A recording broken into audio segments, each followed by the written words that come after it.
Assalamualaikum guys, my name is Taiba and this is my first appearance on YouTube as a creator. So let's start with the levels of organization.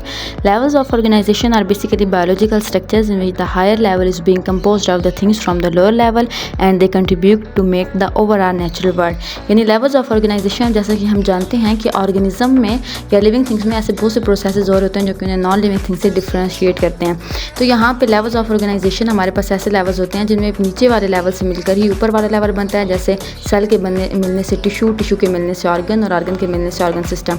First level हमारे पास atomic and सब atomic level है. Atom जैसा कि हम जानते हैं कि atom is the smallest particle of an element.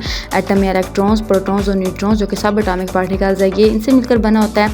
Electrons पर नेगेटिव चार्ज होता है, प्रोटॉन्स पर positive charge and neutron neutral होते हैं. तो एटम भी बेसिकली न्यूट्रल होता है. Next level is the molecular level. Molecules दो तरह के होते हैं, micro molecules and macro molecules. Micro molecules ऐसे होते हैं जिनका मॉलिक्यूलर वेट कम होता है एंड मैक्रो मॉलिक्यूल्स ऐसे मॉलिक्यूल्स होते हैं जिनका मॉलिक्यूलर वेट ज़्यादा होता है.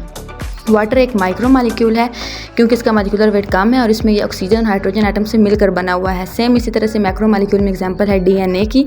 डीएनए में बहुत सी नाइट्रोजीनियस बेसेस होती हैं, चार जो कि बेस पेयर्स बनाती हैं और ये कंट्रीब्यूट करते हैं to the double helix structure of the DNA. Then the next level is the organelle and the cell level. जैसा कि हम जानते हैं कि cell is the basic structural and the functional unit of life.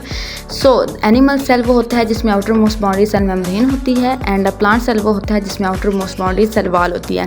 Cell में बहुत सी organelles होती हैं जो अपना अपना काम परफॉर्म कर रही होती हैं, जिनके डिफरेंट फंक्शंस होते हैं, जैसा कि माइटोकॉन्ड्रिया. माइटोकॉन्ड्रिया को powerhouse of the cell कहते हैं क्योंकि ये सेल को एनर्जी यानी एटीपी प्रोवाइड कर रही होती है. ये मोस्ट इंपॉर्टेंट ऑर्गेनेली है सेल की. नेक्स्ट हमारे पास है एंडोप्लाज्मिक रेटिकुलम. एंडोप्लाज्मिक रेटिकुलम की दो टाइप्स होती हैं, smooth endoplasmic reticulum and rough endoplasmic reticulum. Smooth और रफ दोनों मिलकर हमारे पास डिफरेंट फंक्शंस परफॉर्म करते हैं. कुछ प्रोटीन की सिंथेसिस करवा रहे होते हैं एज वेल एज सेल की शेप को मेंटेन करने में भी अहम किरदार अदा करते हैं.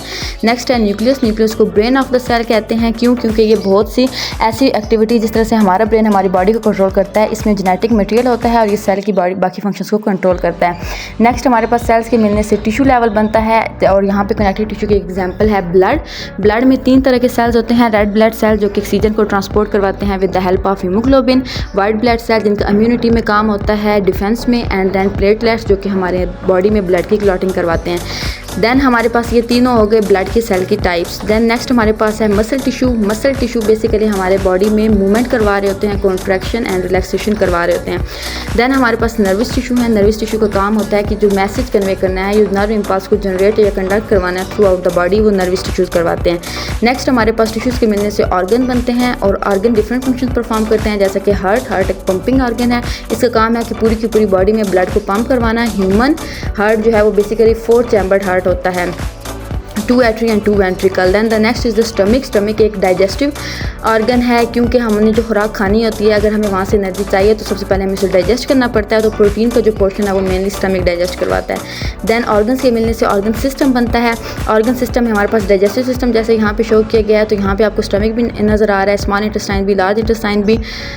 एंड यहाँ पे जो हमारे पास कुछ एसेसरी ग्लैंड्स के ऑर्गन्स भी हैं, जैसा कि लिवर और पैंक्रियाज. लिवर बाइल सिक्रीट करता है और पैंक्रियाज पैंक्रियाटिक जूस, तो ये भी डाइजेस्टिव सिस्टम में अहम किरदार अदा करते हैं. देन हमारे पास ऑर्गन सिस्टम्स के मिलने से ऑर्गेनिज्म बनता है, जैसा कि यहाँ पे पूरे के पूरे ह्यूमन बॉडी शो की गई है. यहाँ पे डिफरेंट सिस्टम्स हैं. यहाँ पे डाइजेस्टिव सिस्टम भी है, सर्कुलेटरी सिस्टम भी है, रिस्पायरेटरी सिस्टम भी है, एक्सक्रीटरी सिस्टम भी है. तो ये पूरे के पूरे ऑर्गेनिज्म, ह्यूमन, कैट, डॉग, पूरे के पूरा ऑर्गेनिज्म इन ऑर्गन सिस्टम्स के मिलने से बनता है. जब हमारे पास ऑर्गेनिज्म जो हैं वो मिलते हैं तो वो स्पीशीज़ कहलाते हैं. स्पीशीज़ बहुत ज़्यादा सिमिलर या पोटेंशियली इंटरब्रीडिंग ऑर्गेनिज्म के ग्रुप को कहते हैं, यानी जो मिले और फर्टाइल ऑफस्प्रिंग्स को भी पैदा कर सकें, तो वो स्पीशीज़ होती हैं. स्पीशीज़ जहाँ पे एक ही जगह पे, एक ही एरिया पे, एक ही टाइम पे हों तो उन्हें हम पॉपुलेशंस कहते हैं. सो population is the member of one species inhibiting the same area.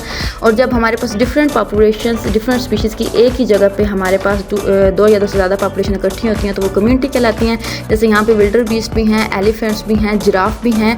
तो यहाँ पे डिफरेंट जो है ना वो स्पीशीज़ के इंडिविजुअल्स हैं, तो यहाँ पे इनको कम्युनिटी कहेंगे. इकोसिस्टम क्या होता है कि इससे जो कम्युनिटी का नेक्स्ट लेवल होता है उसमें क्या होता है कि हमारे पास लिविंग और नॉन लिविंग यानी बायोटिक और एबायोटिक फैक्टर एक ही जगह पे इकट्ठे होते हैं. जैसा कि यहाँ पे हमें बेयर भी नज़र आ रहा है, उसके साथ साथ सनलाइट भी है, वाटर भी है. तो ये इकोसिस्टम है. और इकोसिस्टम से नेक्स्ट लेवल बायोस्फीयर होता है. बायोस्फीयर वो होता है जो living part of the earth होता है. Thanks for the watching. अल्लाह हाफिज़.